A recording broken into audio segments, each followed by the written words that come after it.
Voting in the U.S. is handled at the state level using various methods: paper ballots, punch cards, and electronic voting machines. Results are largely tallied by computers, raising fears the election is vulnerable to hacking.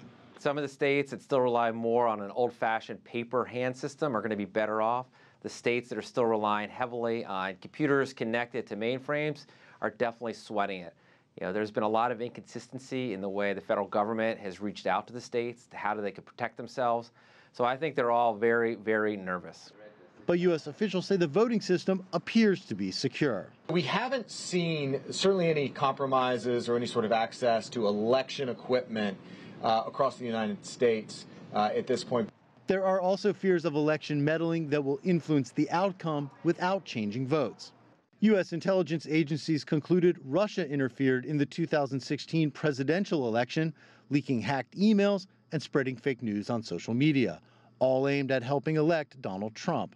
Russia denies involvement, and Trump has been reluctant to accept Russia played a role in his victory.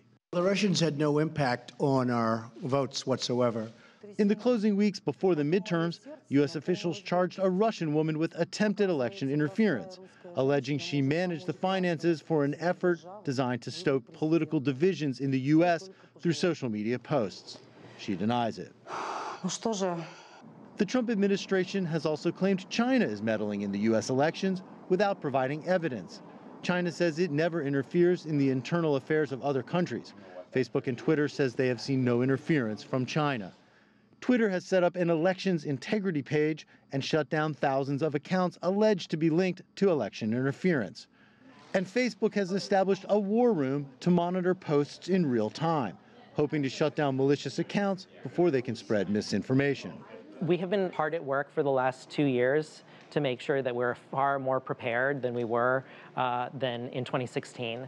New challenges are also surfacing from AI-driven technology like deep fakes, computer technology that can make incredibly realistic fake videos. My election symbolizes some progress, at least within the... The image of former President Barack Obama on the right was created by researchers at the University of Washington using authentic audio. Authorities worry fake videos like this could be used to create a new kind of fake news. The U.S. Congress has explored legislative fixes, but so far no major laws or rules have been put into place to protect the electoral process from outside interference. Jim Spellman, CGTN, Washington.